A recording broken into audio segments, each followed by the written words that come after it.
कैसे हैं कि बीए प्रशिक्षणार्थियों। हमने आशा करते हैं कि आप लोग बहुत अच्छी प्रकार से होंगे और शारीरिक और मानसिक रूप से स्वस्थ होंगे, ऐसी आशा करते हैं और ईश्वर से ऐसी प्रार्थना करते हैं कि आप सब लोगों को स्वस्थ बनाए रखें। जैसा कि हम लोगों ने पिछली वीडियो में क्रिएटिविटी पर बात की थी, उस पर हमने जो भी सिलेबस में था उसको तो पूरी तरीके से किया ही। उसके अतिरिक्त जो बातें सिलेबस में नहीं थी उस पर भी हम लोगों ने बात की। पिछली वीडियो में हमने इस पर बात की थी। आज हम एक नए टॉपिक के साथ, एक नए यूनिट के साथ पुनः उपस्थित हुए हैं आप सबके समक्ष। कोर्स 1 की यूनिट 5 का जो पहला टॉपिक है वो है पर्सनालिटी, व्यक्तित्व, जिसको आप हिंदी में कह सकते हैं। तो आज हम लोग व्यक्तित्व के ऊपर चर्चा करेंगे, उस पर बात करेंगे। व्यक्तित्व में जैसे क्या क्या आपके सिलेबस में हम उसके ऊपर आपके सामने रखते हैं। पर्सनालिटी में है डिफिनीसन, नेचर, फैक्टर्स, टाइप्स और थ्योरीज, इतनी चीज़ें हैं। तो हम लोग 1 बाय 1 इस पर बात करेंगे और कोई भी टॉपिक ऐसा ना हो कि आपका छूट जाए, इसलिए हम क्रमबद्ध इसको 1 बाय 1 अपने इस वीडियो में चर्चा करेंगे। तो सबसे पहले हम लोग आते हैं डिफिनीसन, व्यक्तित्व की किसे कहते हैं और इस पर मनोवैज्ञानिकों का क्या मत है, उन्होंने इसको किस प्रकार से परिभाषित किया, किस प्रकार से इसके अर्थ को व्याख्यायित किया, बताया, इन सारी बातों पर बात हम लोग करेंगे। तो व्यक्तित्व जैसा कि नाम से ही स्पष्ट है, किसी भी व्यक्ति की पहचान, किसी भी व्यक्ति की क्या विशेषता होती है और कोई व्यक्ति एक दूसरे व्यक्ति से किस प्रकार से भिन्न होता है, और ये सारी बातें इसमें आती हैं। तो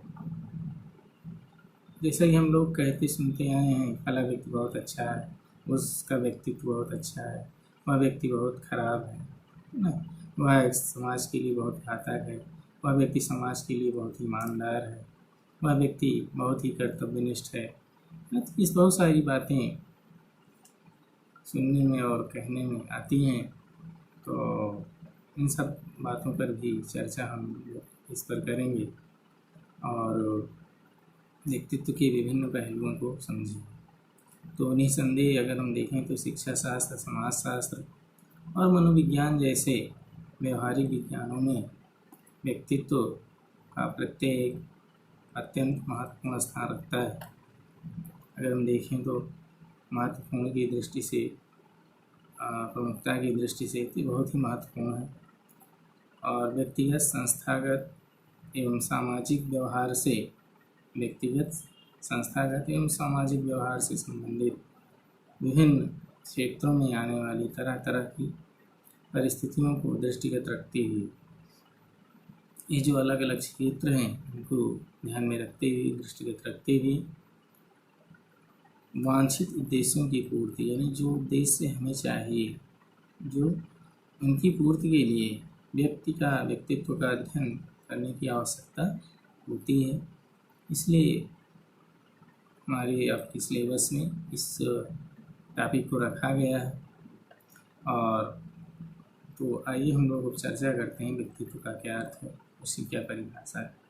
तो व्यक्तित्व शब्द किसी एक ऐसे गुण या विशेषता को इंगित करता है, प्रदर्शित करता है, जिसे सभी व्यक्ति विभिन्न परिस्थितियों में व्यवहार करने, अलग अलग परिस्थितियों में किस प्रकार से व्यवहार करते हैं तथा उनमें एक दूसरे से पारस्परिक संबंध इस दृष्टि से विशेष महत्व देते हैं।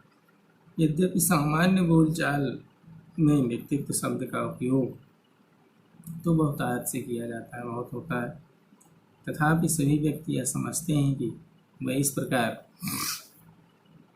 के वाक्यांशों से क्या अभिप्राय है, क्या अर्थ। स्पष्ट है कि सामान्य अर्थों में व्यक्तित्व से तात्पर्य शारीरिक गठन, रंग रूप, वेशभूषा, बातचीत के ढंग तथा रहन सहन, कार्य व्यवहार जैसे विभिन्न गुणों के कार्य व्यवहार जैसे विभिन्न गुणों के संयोजन से लगाया जा सकता है। इन सारे के सम्मिश्रण से लगाया जा सकता है। व्यक्तित्व शब्द को अंग्रेजी पर्याय पर्सनालिटी का शाब्दिक अर्थ भी व्यक्तित्व के बाह्य गुणों या आचरण को ही इंगित करता है। इसका अर्थ है मुखौटा, जिसे पहनकर नाटक के पात्र रंगमंच पर किसी अन्य व्यक्ति का अभिनय करते थे। व्यक्तित्व शब्द का यह अर्थ निश्चय ही एक संकुचित अर्थ है। यह अर्थ अगर हम देखें तो बहुत ही संकुचित है, बहुत ही संकीर्ण है और व्यक्तित्व के किसी एक पक्ष को बताता है, व्याख्यात करता है। अगर हम इसको मनोविज्ञान की दृष्टि से देखें तो इसका वास्तविक अर्थ, इसकी परंपरागत अर्थ शाब्दिक अर्थ से काफ़ी भिन्न है, पर्याप्त भिन्न है। मनोवैज्ञानिकों की दृष्टि से व्यक्तित्व एक अत्यंत जटिल, भ्रामक तथा अस्पष्ट प्रकृति वाला प्रत्यय है और मनोविज्ञान के साहित्य में व्यक्तित्व शब्द की अनेक परिभाषाएँ मिलती हैं, बहुत सारी परिभाषाएँ मिलती हैं। वास्तव में व्यक्तित्व एक ऐसी अपरोक्ष विशेषता है, अप्रत्यक्ष विशेषता है, जिसे विभिन्न मनोवैज्ञानिकों ने परिभाषित किया है। बहुत सारे मनोवैज्ञानिकों ने इसकी व्याख्या किया है। तो सर्वप्रथम विल्फोर्ड नामक मनोवैज्ञानिक थे, जिन्होंने व्यक्तित्व को कुछ इस प्रकार से परिभाषित किया है कि व्यक्तित्व गुणों का समन्वित रूप। व्यक्तित्व क्या है? गुणों का समन्वित रूप है। जो बहुत सारे गुण हैं उनको इकट्ठा कर दिया जाए तो ही व्यक्तित्व बनता है। वुडवर्थ के अनुसार इन्होंने कहा व्यक्तित्व व्यक्ति के व्यवहार की एक समग्र विशेषता है। व्यक्ति के व्यवहार की एक समग्र विशेषता ही व्यक्तित्व है, ऐसा वुडवर्थ महोदय ने कहा। फिर जेम्स ड्रेवर के अनुसार व्यक्तित्व शब्द का प्रयोग व्यक्ति के शारीरिक, मानसिक, नैतिक और सामाजिक गुणों के उस एकीकृत तथा गत्यात्मक संगठन के लिए किया जाता है जिसे व्यक्ति अन्य व्यक्तियों के साथ अपने सामाजिक जीवन के आदान प्रदान में व्यक्त करता है। अपने सामाजिक जीवन के आदान प्रदान में क्या करता है? व्यक्त करता है। आलपोर्ट के अनुसार बहुत ही अच्छी परिभाषा इन्होंने दी है। आलपोर्ट ने कि बहुत ही व्यापकता की दृष्टि से अगर देखें, समग्रता की दृष्टि से देखें तो ये परिभाषा सबसे अच्छी मानी जाती है। सब बहुत सारे मनोवैज्ञानिकों, बहुत सारे शिक्षा शास्त्रियों का मत है और मैं भी इस मत से सहमत हूँ। इनकी जो परिभाषा बहुत ही सटीक और अच्छी है। इनके अनुसार व्यक्तित्व व्यक्ति के अंदर उन मनोशारीरिक गुणों का गत्यात्मक संगठन है। व्यक्तित्व व्यक्ति के अंदर उन मनोशारीरिक यानी मन और शारीरिक गुणों का गत्यात्मक संगठन है, गतिशील संगठन है, जो वातावरण के साथ उसका एक अनूठा समायोजन स्थापित करता है, जो उसके वातावरण के साथ एक अनूठा अनुपम समायोजन स्थापित करता है। तो इस तरीके से व्यक्तित्व को बहुत सारे मनोवैज्ञानिकों ने परिभाषित किया और जिसमें आलपोर्ट की परिभाषा सबसे अच्छी मानी जाती है, उचित मानी जाती है। उन्होंने कम शब्दों में बहुत ही बातें, ऐसा कह सकते हैं, गागर में सागर भरने का काम किया। अब हम लोग आते हैं नेचर ऑफ पर्सनालिटी। व्यक्तित्व की क्या प्रकृति है, इस पर हम लोग बात करते हैं। तो व्यक्तित्व की निम्नलिखित कुछ प्रकृति हैं जिस पर अभी आपके सामने रखते हैं। व्यक्तित्व की प्रकृति में शारीरिक और मनोवैज्ञानिक दोनों घटक होते हैं। व्यक्तित्व के इसमें प्रकृति में शारीरिक और मनोवैज्ञानिक दोनों घटक समाहित होते हैं, सम्मिलित होते हैं। दूसरा, व्यवहार की दृष्टि से इसकी अभिव्यक्ति अर्थात व्यक्तित्व की अभिव्यक्ति प्रत्येक व्यक्ति में अनुपम होती है। प्रत्येक व्यक्ति में क्या होती है? अनुपम होती है, अनोखी होती है। अगर हम देखा। अगला क्या, इसकी अगली प्रकृति क्या है, इसकी मुख्य विशेषताएं समय के साथ आसानी से बदलती हैं। इसकी जो प्रमुख विशेषताएं हैं, मुख्य विशेषताएं, वो समय के साथ बदलती नहीं है बल्कि परिवर्तित रहती हैं। व्यक्तित्व गत्यात्मक होता है।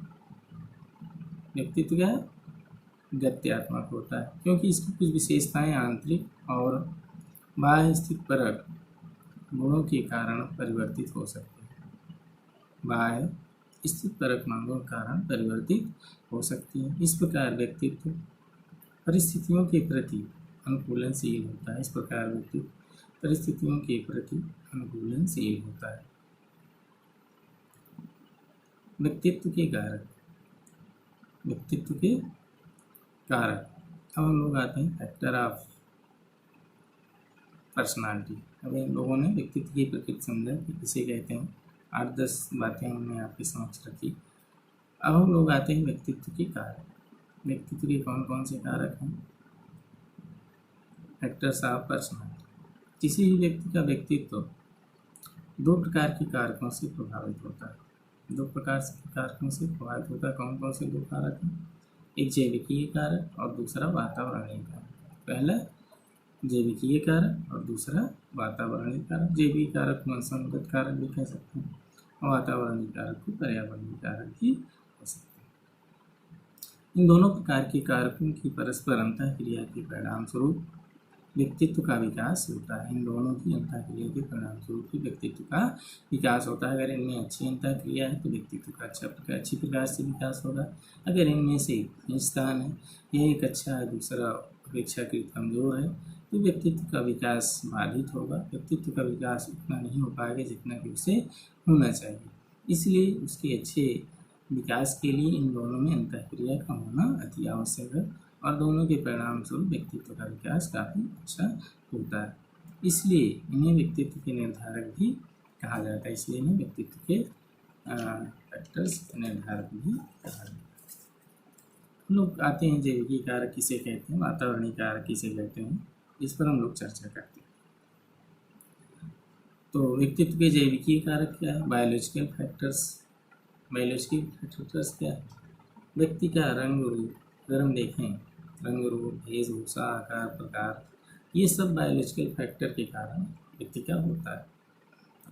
व्यक्ति का रंग रूप, कद काठी, भार तथा स्वास्थ्य काफ़ी सीमा तक जन्म के समय ही वंशानुक्रम के द्वारा ये सब चीज़ें निर्धारित हो जाती हैं।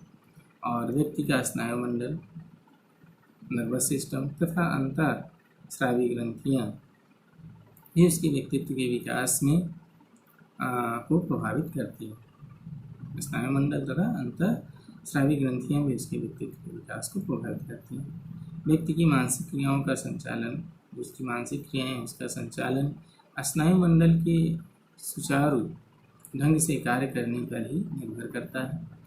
और विभिन्न प्रकार के स्नायुविक रोग जैसे अकलाना, तुतलाना, स्टीरिया, बहरापन आदि व्यक्तित्व के विकास को प्रभावित करते हैं। और अंतःस्रावी इस तरह से स्नायुमंडल व्यक्ति के व्यक्तित्व को प्रभावित करते हैं। दूसरा अंतःस्रावी ग्रंथियाँ। अंतःस्रावी ग्रंथियाँ समय समय पर बहुत सारे हार्मोन्स होती हैं। इन हार्मोन्सों की अधिकता और कमी व्यक्तित्व को प्रभावित करती है। अगर इनकी अधिकता होगी तब भी व्यक्तित्व प्रभावित होगा और कमी होगी तो भी प्रभावित होगा। इसलिए इनका सही और संतुलित रूप में प्रभावित होना व्यक्तित्व के विकास के लिए अच्छा होता है। तो थायराइड जैसे बहुत सारे हार्मोन्स होते हैं जिसमें थायराइड, पैराथायराइड, पिट्यूटरी, थाइमस, एडिसल, एडर्नल आदि अंतःस्रावी ग्रंथियों के द्वारा छोड़े जाने वाले हार्मोन्स की मात्रा आवश्यकता से कम या अधिक होने पर शरीर का समुचित विकास नहीं हो पाता है। लिंग भेद, बुद्धि, मूल की जैसी मूल प्रवृत्तियाँ जैविकीय कारक भी व्यक्तित्व के विकास में प्रभाव डालते हैं। तो इस तरह से हम देखें कि जैविकीय कारक व्यक्तित्व के विकास में किस प्रकार से अपना प्रभाव डालता है। दूसरा है वातावरणीय कारक। दूसरा क्या है, वातावरणीय कारक, एनवायरमेंटल फैक्टर्स। वातावरणीय कारक को हम दो भाग में बांट सकते हैं, पहला भौतिक वातावरण और दूसरा सामाजिक वातावरण। भौतिक वातावरण और सामाजिक वातावरण, ये दो ऐसे हैं जो वातावरणीय कारक हैं, ये व्यक्ति के व्यक्तित्व को प्रभावित करते हैं। भौतिक वातावरण से अभिप्राय है जिसमें जलवायु, भूमि, कृषि, उपजें, भौतिक संसाधन की उपलब्धता आदि से होता है। जबकि भौतिक वातावरण के कारण व्यक्ति का व्यक्तित्व कदकाठी, रंग रूप, स्वास्थ्य, रहन सहन, कदकाठी, आदत आदि में काफ़ी अंतर आ जाता है। गर्भ धारण के समय के साथ ही गर्भस्थ शिशु में आने पर अपने चारों ओर के वातावरण का प्रभाव पड़ना प्रारंभ हो जाता है और जन्म के उपरांत घर व शहर के भौतिक वातावरण का प्रभाव बालक के व्यक्तित्व के विकास पर पड़ता है। तो इस तरह से ही भौतिक वातावरण है जो व्यक्ति के व्यक्तित्व को प्रभावित करता है जन्म के पूर्व और जन्म के उपरांत, यानी दोनों अवस्थाओं में उसके व्यक्तित्व को प्रभावित निश्चित रूप से करता है। दूसरा है सामाजिक वातावरण। सामाजिक वातावरण से तात्पर्य है व्यक्ति के को उपलब्ध सामाजिक अंतःक्रिया की गुणवत्ता तथा संभावना से है। इसके अंतर्गत परिवार, पड़ोस, विद्यालय, जनसंचार साधन, धर्म तथा संस्कृति आदि आते हैं। मनोवैज्ञानिकों की मान्यता है, मनोवैज्ञानिक यह मानते हैं कि सामाजिक वातावरण का प्रभाव जैविकीय वातावरण से कहीं अधिक व्यापक होता है, कहीं अधिक विस्तृत होता है और कहीं अधिक व्यक्ति के व्यक्तित्व को प्रभावित करता है। सामाजिक कारकों के अंतर्गत कुछ निम्नलिखित महत्वपूर्ण कारक हैं जो परिवार जिसमें है परिवार, पास पड़ोस, आर्थिक स्थिति, विद्यालय और जनसंचार माध्यम, धर्म और संस्कृति, ये ऐसे प्रमुख कारक हैं जो सामाजिक कारण आते हैं। तो इन सारे कारणों के विवेचन से स्पष्ट है कि व्यक्ति के विकास में जैविकी तथा वातावरणीय दोनों ही प्रकार के कारकों का योगदान रहता है और वंशानुक्रम तथा वातावरण दोनों की अंतःक्रिया के परिणाम स्वरूप व्यक्ति के व्यक्तित्व का निर्माण होता है। अतः यह आवश्यक है कि बालक के व्यक्तित्व के संतुलित विकास के लिए जैविकीय तथा वातावरणीय दोनों ही प्रकार के कारकों पर पर्याप्त ध्यान दिया जाना चाहिए। दोनों ही कारकों को पर्याप्त महत्व देना चाहिए। तो अभी हम लोगों ने देखा कि व्यक्तित्व के कारक कौन कौन से हैं और ये किस प्रकार से व्यक्ति के व्यक्तित्व के विकास में अपना प्रभाव डालते हैं। इसमें हम लोगों ने दो कारक देखे, कौन कौन से, जैविक कारक और वातावरणीय कारक। जैविक कारक में व्यक्ति का रंग रूप, कदकाठी, वंशानुक्रम, स्नायु तंत्र और अंतःस्रावी ग्रंथियाँ व्यक्तित्व को प्रभावित करती हैं। और वातावरणीय कारक में दो हैं, भौतिक वातावरण, सामाजिक वातावरण। भौतिक वातावरण में उसका जन्म के पूर्व और जन्म के पश्चात जो भी चारों ओर से घेरे रहता है और वो उसको प्रभावित करता है। और भूमि, जलवायु, खाद्यान्न, कृषि, ये सब हवा, ये सब भौतिक वातावरण में आते हैं। सामाजिक वातावरण में जो उसको चारों ओर से घेरे रहते हैं और उससे अंतःक्रिया करते हैं। इसमें घर, परिवार, स्कूल, पास पड़ोस, जनसंचार माध्यम, धर्म, संस्कृति, ये सब सामाजिक वातावरण में आते हैं। इस प्रकार से हमने देखा कि दोनों की अंतःक्रिया से ये व्यक्तित्व के विकास में दोनों वंशानुक्रम और वातावरण दोनों का महत्वपूर्ण योगदान होता है और दोनों ही व्यक्तित्व के विकास प्रभावित करते हैं। इसलिए दोनों ही कारकों पर पर्याप्त ध्यान देना चाहिए। तो अभी तक हमने व्यक्तित्व के परिभाषा को देखा, व्यक्तित्व की प्रकृति को देखा, व्यक्तित्व के कारक को देखा। अब हम लोग आते हैं टाइप्स ऑफ पर्सनालिटी, व्यक्तित्व के प्रकार पर आते हैं। टाइप्स ऑफ पर्सनालिटी में व्यक्तित्व के प्रकार को बहुत सारे मनोवैज्ञानिकों ने अपने अपने ढंग से इसको व्याख्यायित किया है। तो व्यक्तित्व को विभिन्न मनोवैज्ञानिकों के द्वारा भिन्न भिन्न ढंग से बताया गया है, वर्गीकृत किया गया है। इनमें से कुछ प्रकारों को जो प्रमुख हैं हम आपके समझ सकते हैं। पहला है शरीर रचना दृष्टिकोण से। शारीरिक रचना दृष्टिकोण से इस शरीर रचना दृष्टिकोण पर व्यक्तित्व के प्रकार को बताने वाले मनोवैज्ञानिक है क्रीचमर, का नाम है क्रीचमर। उन्होंने व्यक्तित्व को 3 प्रकार से बताया है। व्यक्तित्व को 3 प्रकार से बताया है। कौन कौन? लंबकाय, गोलकाय और सुडौलकाय। तो इन्होंने इस तरह से व्यक्तित्व के 3 प्रकार बताया, लंबकाय, गोलकाय और सुडौलकाय। लंबकाय व्यक्तित्व की क्या विशेषताएं होंगी, क्या क्या बताया, या लंबकाय व्यक्ति किस प्रकार के होते हैं, इस पर इन्होंने क्या बातें बताई। लंबकाय के अनुसार ऐसे व्यक्ति क्या होते हैं? लंबे होते हैं, दुबले होते हैं, पतले होते हैं, शरीर वाले होते हैं, एक दूसरों से घनिष्ठ संबंध बनाने से बचते हैं तथा अपने क्रोध को सीधे सीधे व्यक्त नहीं कर पाते हैं, ये बल्कि उसको छुपा लेते हैं अपने क्रोध। दूसरा है सुडौलकाय। सुडौलकाय व्यक्ति, ऐसे व्यक्ति शारीरिक रूप से काफ़ी हष्ट-पुष्ट तंदुरुस्त होते हैं, इनकी शरीर स्वस्थ होती है, ये सामान्य व्यक्तित्व गुणों को बनाए रखने वाले व्यक्ति होते हैं, ये सबसे अच्छे संबंध भी होते हैं, इनके हंसमुख होते हैं और आकर्षक भी। इनका व्यक्तित्व कैसा होता है? काफ़ी आकर्षक होता है। लंबाई चौड़ाई इनकी अच्छी होती है, न बहुत लंबे होते हैं, न बहुत छोटे होते हैं, तो शारीरिक गठन की दृष्टि से बहुत अच्छे होते हैं। तीसरा होता है गोलकाय। ऐसे व्यक्ति क्या होते हैं? बहुत ही छोटे होते हैं, मोटे होते हैं, और ये सुख दुख में क्रियाशील, निष्क्रिय, कभी सक्रिय, कभी निष्क्रिय, कभी उत्साहित, कभी निरुत्साहित आदि के बीच हमेशा झूलते रहते हैं। कभी खुशी में होते हैं, कभी दुख हो जाते हैं, कभी क्रियाशील हो जाते हैं, कभी निष्क्रिय हो जाते हैं, कभी उत्साही हो जाते हैं, कभी अति उत्साहहीन हो जाते हैं। इस प्रकार से इनका व्यक्तित्व जो है बहुत स्थिर नहीं होता, स्थिर प्रकृति के व्यक्ति होते हैं और इनकी शारीरिक कदकाठी क्या होती है? बहुत छोटे और मोटे, नाटे छोटे होते हैं। तो ये शारीरिक दृष्टिकोण से क्रीचमर महोदय ने व्यक्तित्व के 3 प्रकार बताया, लंबकाय, सुडौलकाय और गोलकाय।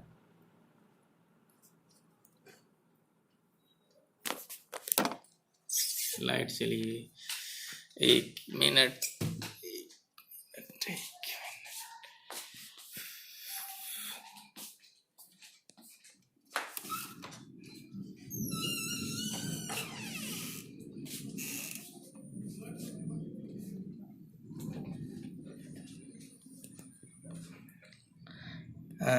व्यवधान के लिए खेद है, लाइट चली गई थी जिसके कारण मैं थोड़ा सा व्यवधान हुआ था।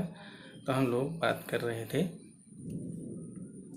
व्यक्तित्व के प्रकार पर। तो शारीरिक रचना दृष्टिकोण से व्यक्तित्व के कितने प्रकार होते हैं, इस पर हम लोगों ने बात की थी।